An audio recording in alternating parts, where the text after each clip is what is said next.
Good afternoon, everyone, and welcome to our webinar this afternoon, a spotlight on leadership. We're joined here by Carlin Peaver and Katrina Cotton, who are going to run through these. So I'm going to hand over to them both. Thanks. Thanks, Ellie. So I'll just start just while we're waiting for people to come into the room.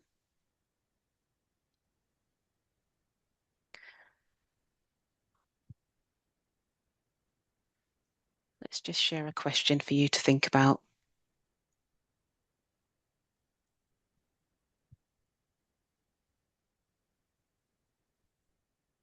So is a leader still a leader if no one chooses to follow them? So it does say share your thoughts in the Q&A, but let's just share your thoughts in the chat. Let's just use the chat function.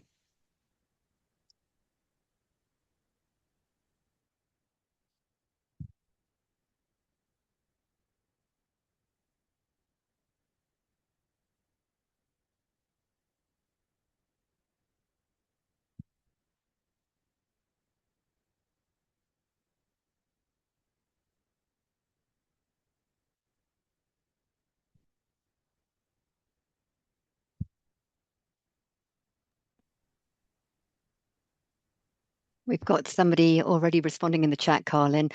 Possibly yes, if they are a passive presence. That's an interesting thought, isn't it? Thank you, Mel. So perhaps you need to think about your definition of what a leader is. Is it a position? Is it a trait? Is it to do with relationships? Is the leadership a formal role, as in a authority figure? Is it informal, as in someone that doesn't perhaps have a title, but they are able to influence? And could it be argued that leadership can exist even without followers because it's all about a mindset and behavior, not necessarily an outcome? Absolutely. We've got some interesting things coming into the chat. A leader casts light that might reach followers later. Okay. Interesting. Yeah, and also people may not follow them because it's easier to toe a different line, but their leadership is still present as well. Some really nice things coming through. Lovely. Thank you for your comments there. We will be asking you to engage with us through the course of the webinar this afternoon. So I think we will make a start. As Ellie said, my name's Carlin Peaver, and there's also Kat or Katrina Cotton, and we're both CPD trainers at the ETF. All of our team, we're all from the education background, we're all teachers and all leaders from schools. We've taught in FE and also in adult learning and HE. So we do understand a lot of the pressures that you are under and the way that teaching and learning needs to be at the forefront, and also how we can think about developing leadership within, not only within our learners, but within yourselves as well. So I'll just go through just a couple of webinar housekeeping. So we will use the chat function this afternoon instead of the question and answer. But if you use it, don't worry, Ellie will pick it up and we will be able to respond to those questions. What we will do is if you have questions that you want to ask, we will collate them and we'll just have some time at the end in order to answer them. Or maybe myself or Katrina will be answering them as we go along, just type in the answers instead. If you can, the closed captions are available if you need it, so please turn that on if you want that. And also, we will be using a bit of EdTech, so you might want to have a mobile device because we have QR codes, but Ellie will also be putting in the link in the chat function to make it easier for you to access. So really what this webinar is about, it's really framed around and focused on leadership in FE and skills. We're really exploring the development of students' leadership skills, but alongside that, we're looking at teachers' professional growth and leadership as well. So we'll look at some practical strategies to embed in your teaching practice, and also some reflective activities to support your own leadership journey. So expectations for today. We hope you find lots of things to think about, but also some useful things for you to take away that you can embed in your own practice and also for thinking about your own next steps. And although that this is the webinar, there will be opportunities for you to participate during the session. So please feel free to do so. So the objectives, there are 3 for today. And the goal of this session is to really help you understand why leadership is critical in teaching and learning in FE, and it goes beyond leadership skills, goes beyond a formal management role. So you will consider why developing your students' leadership skills are important as part of the development of what's known as soft skills, and then it's now known as employability skills. And I think mostly now it's called life skills or essential skills, or what I'm seeing a lot of. So we encourage you to reflect on your own leadership behaviours, regardless of whether you hold a formal leadership title or not. So I'm sure you're aware at the ETF, we set the national standards, the professional standards for the sector, and they are the building blocks of everything that we do. So they have been developed to support and inspire professional learning and career development. So whether you work in FE, whether it's an independent training provider, adult education, employer training, the standards provide a consistent and really like a compass and a map to support reflection and self-improvement and CPD. So the professional standards for leaders, they move away from generic management standards, and they really are focused and contextualized to the management and expectations for the FE and skills sector. And it's drawing on the research of Stephen Corbett and all to do with his research on FE leadership. So the professional standards, we do encourage you to have a look at those, and we will be making reference to them as we go through our session today. So you will see when you look at the professional standards, whether it's for teachers and trainers or whether it's professional standards for leaders, they both follow a very similar structure in order to highlight the synergies and the distinctions between the roles. So each set of professional standards, they build around these 3 core principles, which you see on your screen. You've got the professional values and attributes, you've got professional knowledge and understanding, and you have professional skills. So applying these standards, they really do help with strengthening the quality and the consistency of teaching and learning. Also, they encourage reflective and evidence-informed practice, and they support dialogue and development planning. And they also recognise effective practice and should really lead to improving learner outcomes and their own experiences. And they promote EDI and sustainable education. So let's just think about things for a little bit now. Let's get you involved. Let's have a pause. And in this session, we're going to be looking at leadership through a variety of lenses or perspectives. So let's just start by considering your own viewpoint. So what is the first word you associate with leadership? So we're going to use a Menti. So if you can scan the QR code, or Ellie will pop into the chat the link, or you could go to the web browser and put in menti.com and then put in the code. So there's 3 different options there for you. Choose whichever one's easiest for you. And I just want one word, the first word that popped into your head that you associate when you heard the word leadership.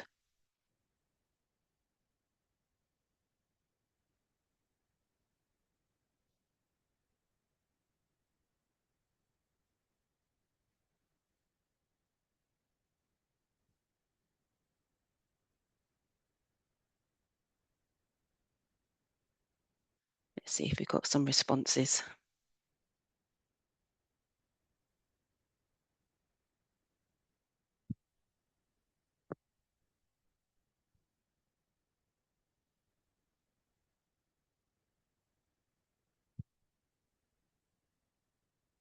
Oops, hold on a second.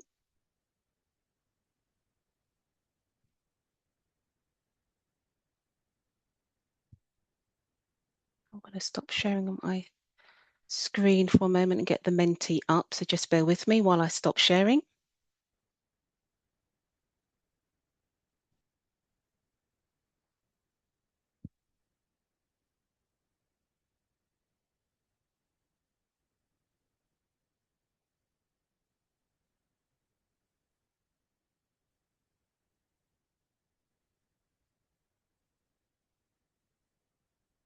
I just have to go to my. While you're doing that, actually, we've got actually people putting things in the chat rather than the Oh, Menti. okay. So I wonder whether some people are struggling to get into the Menti. But we've got authority from Farah, and we've got Vishashka has put clarity as well. Nice. Yeah.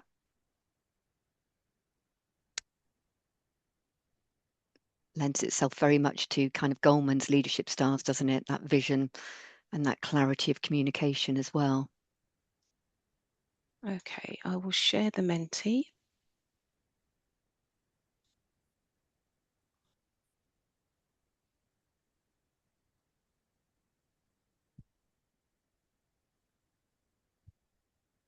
So we've got a few more there, and I'm sure you're familiar with how Menti clouds work. So the words that go in, they get bigger based upon the representative of how many times it's been used. So it's pretty even here with these words, but they're fantastic words. Oh, now there we go, courage now. And that's a very interesting one, the courage to lead and to lead well. And all of those things, all of those adjectives there are absolutely bang on when we think about leadership.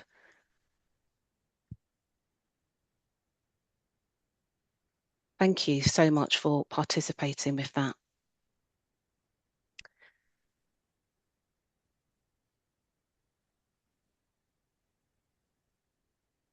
Just going to go back to my.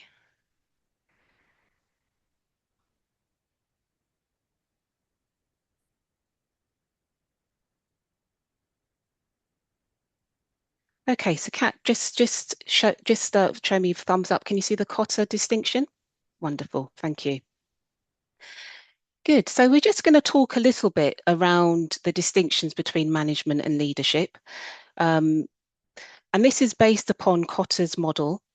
And John Cotter, you may be familiar with his book, Leading Change, and perhaps you've heard of eight-step change model.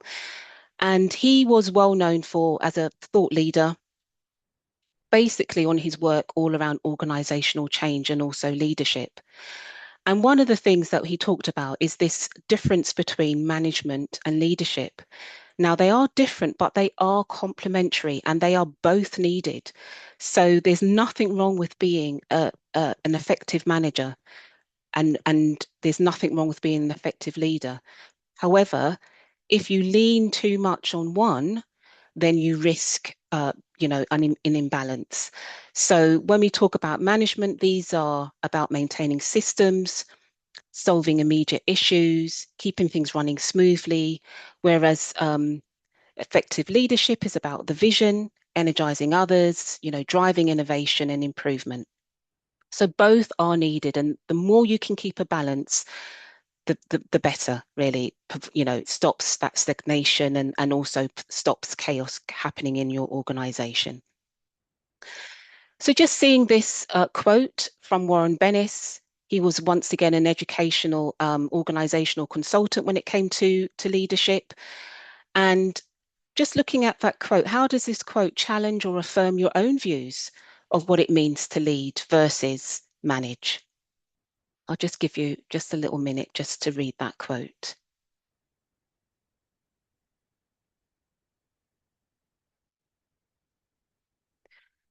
So just to highlight again, leaders as learners, it's really highlighting the mindset and the behaviors behind being an effective leader. So leadership is not a fixed trait. It's a continuous journey of learning. It's a journey of reflection and adaptation.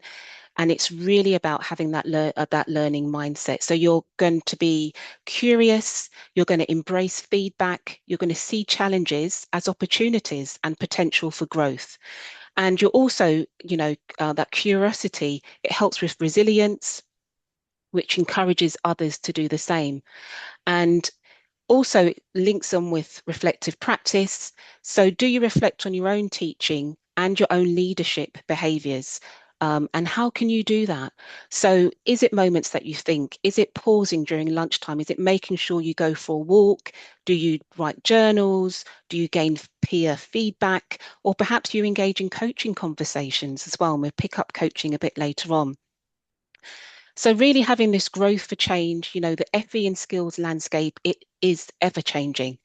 You think about the new Ofsted framework that came into play this month. You've got the white paper that was released. We've got AI frameworks. It's changing all the time. How can we grow with that change? How can we become resilient leaders? And it's about collaborating.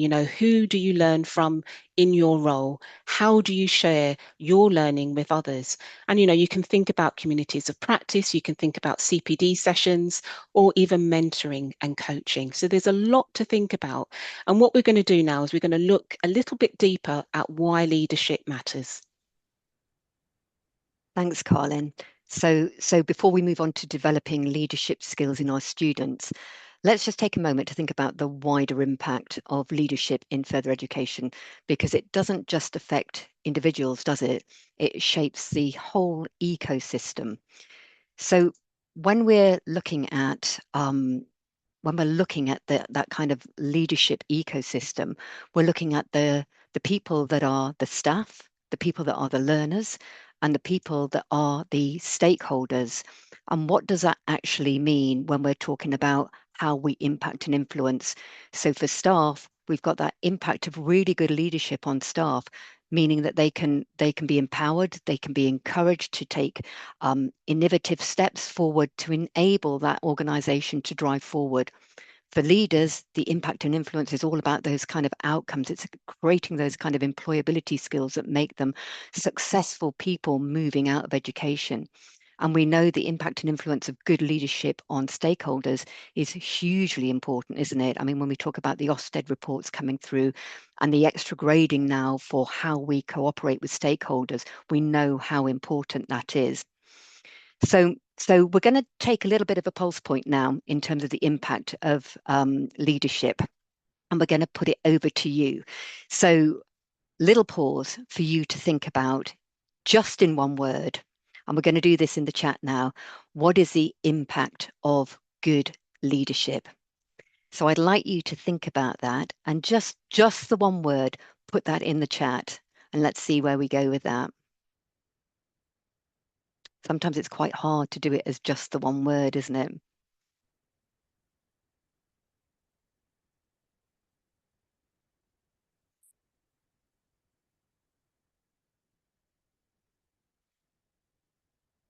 We got things coming up in the chat. Oh, I've lost my chat. There we go. Okay. Yeah, we've got some really good words coming through, haven't we? We've got motivation, synergy, engagement, retention, guidance. Okay. Guidance is a good one, isn't it? Because guidance kind of invokes that idea of coaching, of empowering. I think it's quite interesting looking at things like retention. That kind of indicates, that compliance aspect of management a little bit, doesn't it? Of making sure that you retain the staff. You can see how those kind of link to the different stakeholders, the staff and the learners in terms of engagement and retention, but also staff in terms of engagement. I like synergy as well, that synergy between all three of those too. Coordination, it's a very management thing, isn't it? And Colin kind of alluded before to the difference between management and leadership. And I think we've got things coming out here that actually kind of align with effective management and effective leadership as well. But interesting, and thank you for those contributions as well. I love inspiration, and really when we're talking about really effective leaders inspire, don't they? They inspire, they motivate, they have that compelling vision. So if we can move to the next slide, Carlin, thank you. Just in terms of kind of summarizing that leadership impact on these three different stakeholders. For staff, it's really about that influence and that voice that good leadership gives. When you're talking about effective leadership, you're talking about staff that feel empowered to use their voice. It encourages them to decision making, to shaping the curriculum, and to driving that innovation. And the converse is true as well, isn't it? When you don't have that, you don't have any of those. And the other bit of leadership impact as well isn't just about influence, it's that career progression. You know, are you given the opportunity to lead CPD sessions or lead a project or an initiative as well? Implementing a new digital tool. Those are all things that good leadership does in terms of career progression and professional identity as well. So having that professional identity, and when staff feel empowered to lead, either formally or informally, they do develop that stronger sense of professional identity and belonging, which is so important for that word that we had in the chat before, which is retention. So we're not just talking about student retention, we're talking about staff retention. For learners, we've got these three things. So effective leadership skills really do enhance employability and the agency and collaboration. So we know that employers value decision making, don't we? They value initiative and teamwork, and they love having students who see themselves as leader take ownership of their learning and their future. And that's what good leadership does. It fosters that collaboration. So it builds that idea of communication and empathy as well for working in those diverse teams. And the final group that we've got here is stakeholders, that very, very important group. Those industry partners, employers, they rely on strong leadership to keep the curriculum relevant and responsive to those labour market needs and the new qualifications that are coming through, like T levels. So parents and carers value leadership that communicates really clearly. I think we had clarity as a word in our chat before as well. So leadership really isn't about just titles. It's not being called a team leader or a curriculum manager or a head of learning. It's about creating influence and impact across the whole of the FE ecosystem. So we've explored a little bit the wider impact of leadership, and we're going to move on now to look at how we develop leadership in our students before we then turn the lens back on ourselves. Thanks, Kat.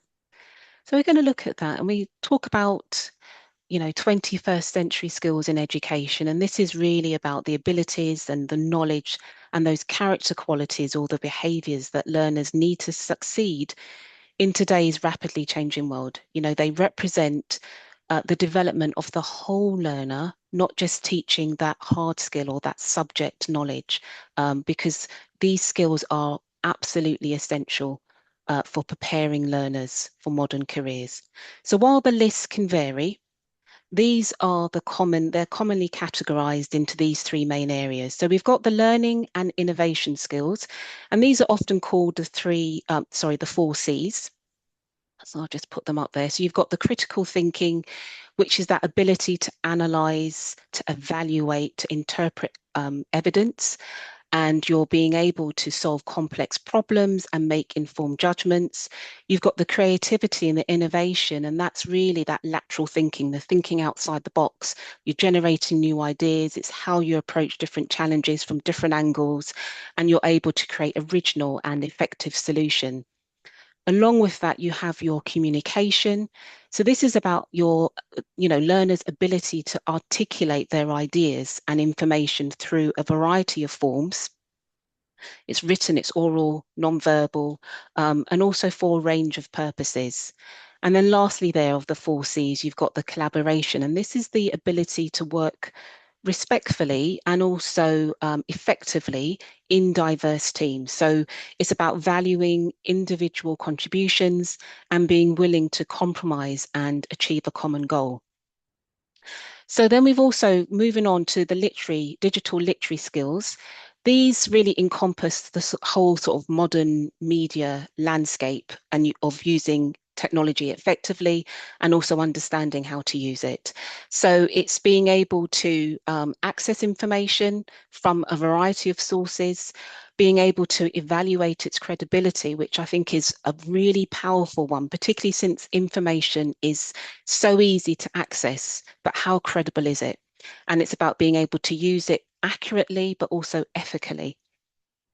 You've also got that media literacy, which is to do with understanding how media messages are constructed and why they're constructed in that way, and how they can influence our beliefs. But it's also about the learners being able to create and use media effectively as well. And then lastly, that whole holistic view in terms of ICT literacy. And this is the ability to use the technology, those digital tools to research, to organize, to evaluate, and to communicate information. Then you've also got career and life skills. And when we talk about this, this is really including the whole sort of personal development of the qualities within learners, such as the flexibility, the adaptability, and leadership. So we're just going to hone in a little bit on those career and life skills and look at these personal development of these qualities. And in there, we're looking at things such as when we talk about flexibility and adaptability, we're talking about agility and also the learner's ability to be resilient. So they need to be adjusting to change. You know, you think about they're working in a climate that where they're shifting priorities all the time and being able to deal with feedback and setbacks, and also looking at things from a diverse range of perspectives. It's also about managing goals and time effectively and being able to work at times independently. And I think this is a particular area in terms of social and cross-cultural skills where learners definitely need to develop. They have been impacted by things such as COVID, and it's that ability to interact with others effectively, but also respecting cultural differences, but also leveraging diverse backgrounds so that you are fostering that innovation. And that productivity leads to also responsibility and also then accountability, which is really important. So it's about developing those influencing others, guiding others, but also those interpersonal skills and problem solving skills where you're acting ethically. So we can break that down into four main areas. We've got the effective communication. So this is, as we said before, the ability to articulate your ideas very clearly. It's about being able to foster understanding within the team members, and it's about being able to convey goals or visions or instructions. But communication is more than just talking. It's probably less about talking and more about listening. So it's developing those active listening skills. And we're going to tie this in a bit later again when we look at ourselves and at coaching.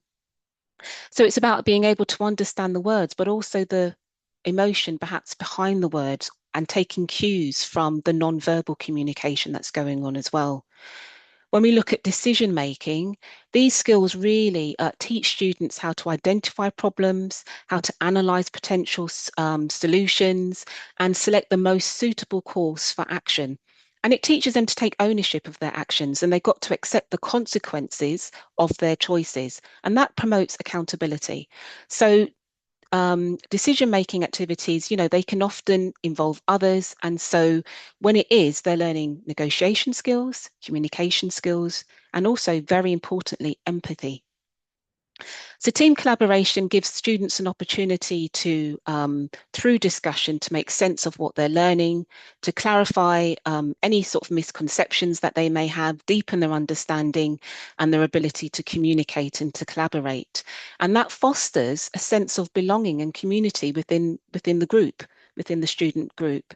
So you can prepare students to work together on projects, and you can do that right from the very start with induction. So in terms of your icebreaker activities, moving on to think, pair, share activities or in-class activities. Team members could also be assigned specific roles or tasks or responsibilities. So they're building blocks, helping your learners to develop these skills in terms of leadership skills.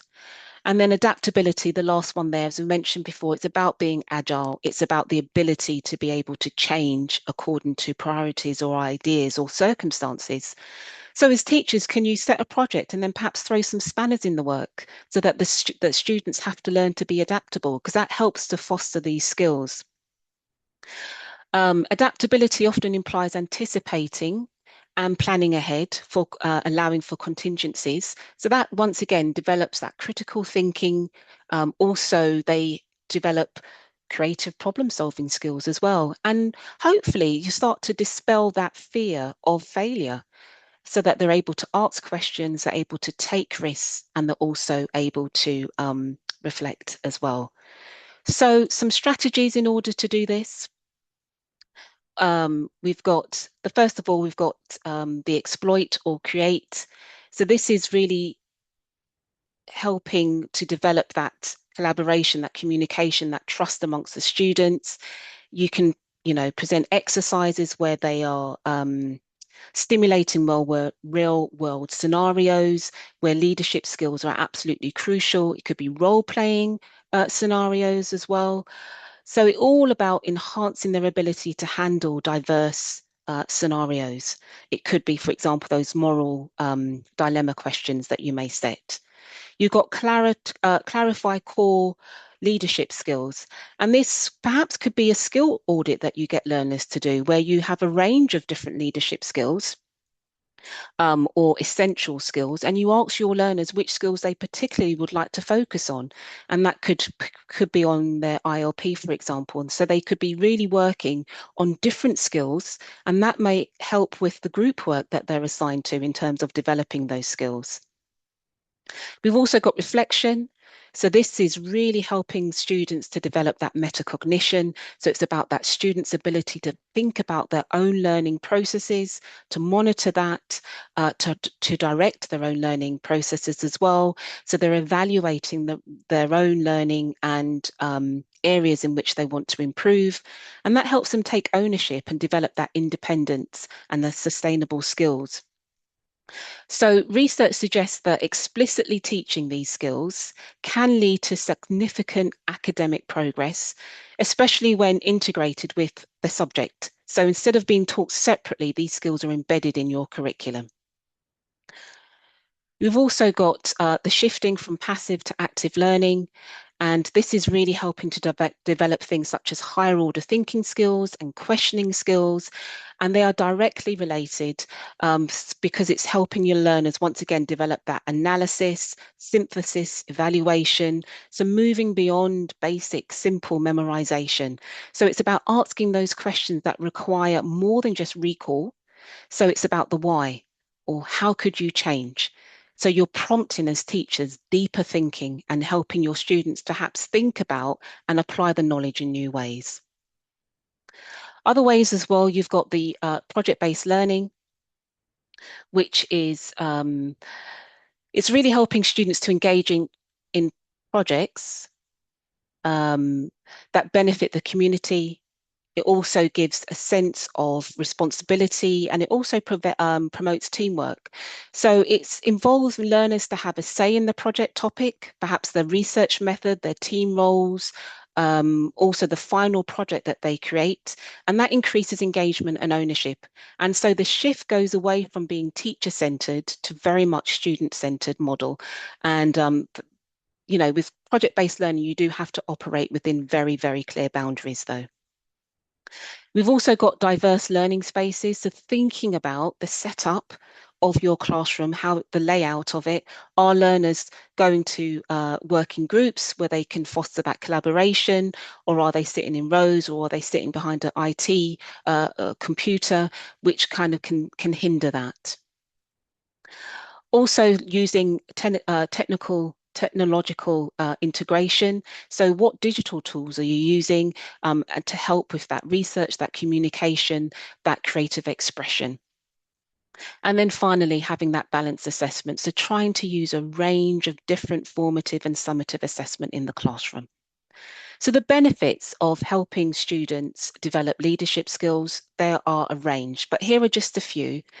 You've got the student agency, which Kat mentioned before. That's promoted, that's developed. It fosters a sense of belonging, enhancing educational experiences for your students. Also, developing these leadership skills encourages students to be more resilient and adapting to change and seeking out solutions. Students can provide peer support. They could perhaps act as mentors. You could have your year 2 students, for example, acting as mentors for year 1, or year 3, or the second year students of a year 3 program mentoring the year 1 students on that program. So that can, help to create a positive and inclusive culture, once again, fostering that community and sense of belonging. You've also got students are more likely to take ownership of their own learning and take initiative in their education. And then we've got student leadership supports a wider curriculum, particularly thinking about their well-being. So those are just some of the benefits of really helping students to develop these leadership skills and by extension, those essential 21st century skills. So we've looked at that and we're just going to move on now to just turning the lens of leadership back on yourselves. Thanks, Colin. So yeah, I love this bit because it's looking at how we kind of turn all those kind of transferable skills that we have as teachers into how we might be as leaders. And we're going to have a look at this in terms of how we actually nurture leadership skills in our students and turn them into what does that mean and what does that look like when we think about becoming those aspiring leaders. So if your students watch you teach, the question that I'd like to just put out there is what leadership behaviors might they see? And here we've got some key behaviors that you might recognize from your own teaching practice. We've got that vision and direction, influence and relationships, growth and adaptability, and empowerment and inclusion. You might well think these are all the kind of things that I actually do in the classroom, but they also link directly to leadership growth. And I wonder whether you've come to this webinar to have a think about actually stepping into leadership as well, because part of this is looking at, well, what does this mean for you as becoming a leader? So as teachers, we know we already lead. We might not have that leadership label on our job title, but this isn't what this is about. We create a vision for learning. We influence others. We manage change. We advocate for inclusion. But when you step into management, your responsibilities change, but you can draw on these leadership skills that you've already been cultivating. And sometimes it needs a little bit of time for you to step back and pause and reflect and think, well, what do I do as a leader in the classroom that I can transfer into leadership and management? So let's have a quick look at these in terms of how each of these translates into leadership. So we've got vision and direction in teaching. We do that all the time, don't we? Setting clear learning objectives for a lesson. In management, you might be developing a shared vision for a team or department, or you might be thinking about how you align the goals with the organizational priorities, kind of going into that further depth of challenge. For influence and relationship, well, we do that all the time in the classroom, don't we? Motivating students to engage with really challenging content, building rapport, building that class dynamic, that group gelling as well. But in management, you might do this in terms of developing your team. So team building activities to build relationships and creating that sense of trust, especially as a new leader.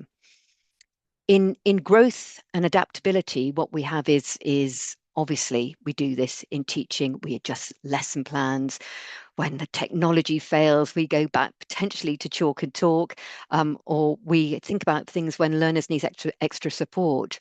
But in managing, what we might be thinking about is leading a team through curriculum change or organizational restructure, something that's kind of like, on our radar most of the time in terms of change. And emotional intelligence plays a big part here, leading with empathy and clarity as well. And the last, empowerment inclusion. Well, we have student voice, don't we? We use student voice in classrooms discussion. In managing, we might advocate for inclusive policies and ensure all staff feel heard and valued. So there's lots of things that we can actually do in terms of transferring that leadership from the classroom into the actual management style of potentially a new and aspiring leader. Now, I'm just looking at my watch and I'm thinking potentially we don't have time for the mentee, but I'd just like you to think about that, reflect on that just for a moment. We won't go on to the mentee because we're a little bit pushed for time and we would like some question and answer at the end.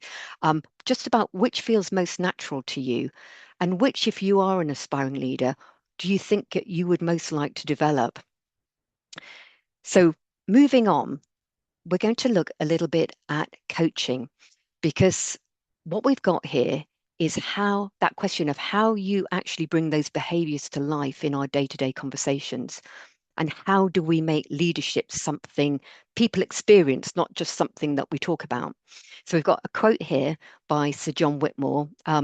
if you have done a little bit of coaching before, also within leadership, you'll know John Whitmore because he's a founder, pioneering founder of coaching leadership development. And he's got this great quote here: coaching is unlocking a person's potential to maximize their own performance. It's about helping them to learn rather than teaching them. So it's all about empowering, isn't it? And as leaders in FE, we often think that leadership means giving directions. We had some of those kind of adjectives in the chat. But John Whitmore, what he does is reminds us that influence comes from enabling others to reflect and grow. So what we're going to look at is coaching, and it's not about becoming a professional coach. It's about adopting a coaching mindset and thinking about using those coaching skills in terms of your conversations that you might have stepping into leadership, but also in the classroom. So we've got a couple of bullet points here. Okay, so as a leader or a manager, why is coaching important? Well, one of your most important roles is fostering a culture of learning across your organization. And that's not just about formal training, it's about creating that space where people feel really supported to grow. So, coaching and mentoring are those foundational leadership behaviors. They're about listening and they're about asking thoughtful questions. They're about enabling others to find their own solutions. And notice the shift here. Leadership isn't about position, it's about influence and these small intentional conversations that can have a big impact. So, again, a little reflection question for you. Think about a time when you helped someone reflect or improve and what leadership skills you were using. I'm talking about both in the classroom, but also in the staff room as well. So, how might you use coaching behaviors to change the way you support colleagues or students? So we're going to look at some key coaching skills that are part of everyday leadership, not a sense of professional identity. So we've got, can we have the visual on the left? Yeah. So we've got a visual here that represents the mindset and behaviors that underpin effective leadership conversations. So they are coaching behaviors, but they are also leadership behaviors. So we've got some really key things here. We've got active listening. So as a leader, active listening, Colin's already talked about this in the classroom, giving full attention to someone's perspective. And the key is here before responding. So not jumping in. So when a colleague shares a challenge, you listen without jumping in. And you don't necessarily offer solution, but you reflect back what you've heard to show that understanding. And that's quite a powerful thing. It's also a skill that you need to develop as well. It's not something that comes naturally. It's quite a thing to work at. And that goes hand in hand with powerful questioning. So instead of telling somebody what to do, you ask that question, that really powerful question that unlocks thinking. So instead of saying, well, I think you should do this, it's a question of what options do you see or what might you try next time? So these questions really encourage ownership and problem solving. And then we've got the third one, which is goal orientation. So if you're going to have a leadership conversation, it often needs a sense of direction. And often it's about helping someone clarify the next steps. We've got creating a safe and supportive environment. Can't underestimate that need to create a safe psychological space. And people grow when they feel safe to share ideas and they feel safe to share mistakes as well. So as an aspiring leader, you can model openness and respect so colleagues feel really confident to reflect honestly. And the last one is promoting self-discovery and ownership. And these are all leading to this, actually. So it's about enabling, it's about empowering, it's about unblocking. So have a think about that and notice how many of those you already use in your teaching. You know, we don't jump in teaching and give the answers. We ask questions that get students to come at the answers in their own way. So on the right now, you're going to see how these skills translate into leadership behaviors.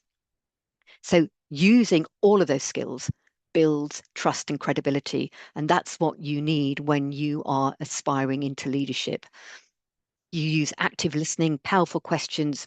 Both can create really positive impacts on relationships, on outcomes, on motivation and morale as well. It's that sense of being heard and being listened to. We've got applying coaching strategies to guide those reflections. encouraging self-directed growth. These behaviors all encourage that, and supporting goal setting and clarity as well. And we had clarity in the list as one of those leadership qualities, which is so important. So just moving on, this takes us really to where we started full circle. So Carlin at the beginning showed you the idea of those leadership standards for aspiring leaders. And actually, leadership standards for, yeah, we've got aspiring leaders here. What we've got on our website is a whole section on leadership. So you'll probably know about the professional standards for teaching and learning because you're set members. But if you've never looked at it, have a look at the leadership professional standards as well, because we've got professional standards for each step of the career. And if you are aspiring into leadership, we've got a selection of around about 27 different standards for aspiring leaders. And they're really worth having a look at to certainly guide your thinking into the next steps of stepping into leadership. So it's worth having a look at those because they really do capture what aspiring leaders look like and what you might want to kind of target as your next area for stepping into that position. And this actually ties us really neatly into something that we wanted to share with you today, which is our new Introducing Leadership course. So if you are that person that's come onto this course and thinking, actually, that's quite an interesting idea, and this has sparked an idea in me that I could actually take this next step. We've got a program that we've designed, and this isn't a shameless plug. We thought it would actually be really useful for you to have a look at this. It's a course that looks at how you might step into leadership. And we call it Introducing Leadership. There are 6 90-minute sessions, and we look at things like, in the first session, behaviors of effective leaders and real life leadership case studies. In the second section, when we're looking at foundations of leadership, we're looking very much at characteristics of effective leaders. We're looking at leadership styles. We talked a little bit before about Goleman's leadership styles. What is your leadership style? How can you develop that leadership style? What does that look like? And then we look at teams, team roles, team development, and the realities of leadership as well. We go into the fourth session where we're looking at mapping stakeholders, communication and effective communication in leadership. And we look at the quality cycle too in the fifth section as well. So looking at developing people as well through mentoring and coaching. And we finally have a look at your future focus as a leader and what that actually means to you. So it's a great course. We're really looking forward to delivering it. But that really wraps up our session on leadership for today. So we're just going to move on now to the reflection and the next steps.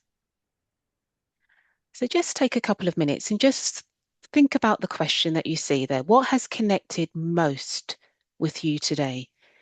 And once you've identified that, if you could just jot down 2 actions that you want to take forward in terms of further learning. And if anyone wants to share in the chat, please do.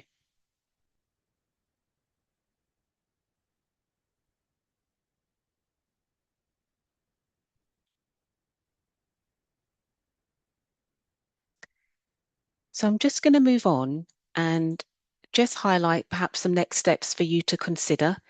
Kat's already mentioned the Introducing Leadership, the 6 modules there. So there is a course that starts on the 23rd of January, and there's another course that will be running in on the 17th of April.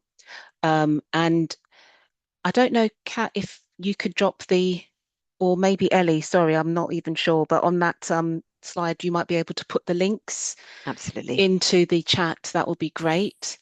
There's also Leading from the Middle. So those of you that are already in middle leadership roles, there's a really fantastic course. I wish I had it when I was a middle leader, really just helping you be more effective in that role, because it's all tailored for those within the education setting, the FE and skills sector setting. So it's fantastic.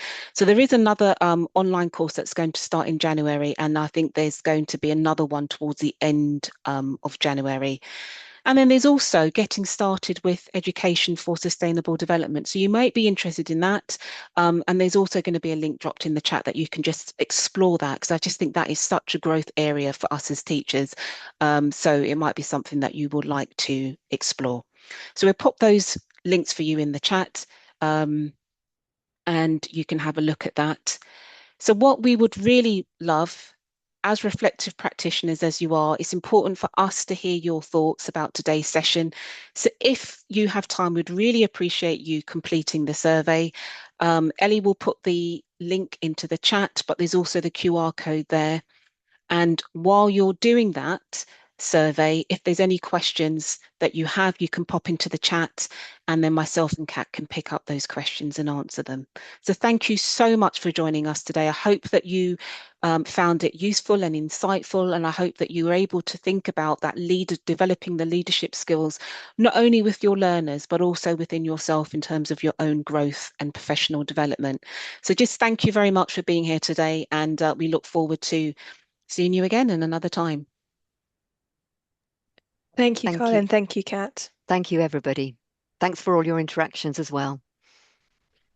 There isn't any questions in the chat just yet, but there are some really interesting comments. So Mela said that she knows the theory, but she'd really like to get some more confidence to put it more into practice, which I think hopefully kind of today will help with as well. Cleo has said that they're definitely going to look at professional standards for leaders. I've done a tick box skills analysis, but not really considered carefully as a development tool. Which is interesting. And then there's just, yeah, some lovely thanks. A question from me for the both of you. What if you had to just pick one element of leadership, which do you think would be the most important? Oh my goodness. Do you want to really put you on the spot? I know. I think it's so difficult because it's about really developing skills. So I suppose it's leaders as learners. That would be it Mhm. for me, because you are never static. You're constantly learning, and you have to develop not only in terms of your own particular leadership style, which you then have to develop, but you have to adapt your style to those that you're interacting with. So your team, you for different personalities in your team, you have to use different leadership styles. Also with other managers, maybe senior leaders. So you're constantly learning and developing. So I think that would be it for me. I think it's leaders as learners for sure. And I think for me, Ellie, I think definitely I'd agree with Carlin, but I think a big aspect of that is emotional intelligence Mm. and thinking about leadership through the lens of emotional intelligence. And if there's something that you want to have a look at from today in terms of kind of, stepping into leadership, you've talked about potentially looking at those leadership standards, is having a look at emotional intelligence through leadership. And Daniel Goleman is a really good place to start there, because if you're going to adapt to those different contexts and those different teams and those different people within the teams, then you need that emotional intelligence in order to help you to swivel and pivot a little bit. So that would be my one thing. Agreed. Thank you. Yeah, for sure. Thank you both. So we've got emotional intelligence and leaders as learners as the two key takeaways from today. Just to confirm that yes, the recording will be available. We will add it onto the set website, and that we will also email a link to you all today with a link to the recording and also a copy of the slides as well, so you can look back if you think you wanted to catch up on. I think that could be it, unless there's any last questions going to come in. So just wanted to say a very kind of quick thank you again to Carla and to Katrina for a really wonderful, informative session. And I hope that's been really beneficial for everyone attending. If you do have any questions, please do feel free to send them over. And said the link for the survey has been popped into the chat, and also the QR code on the screen. So thank you very much, and we hope to see you at this event soon. Thank you.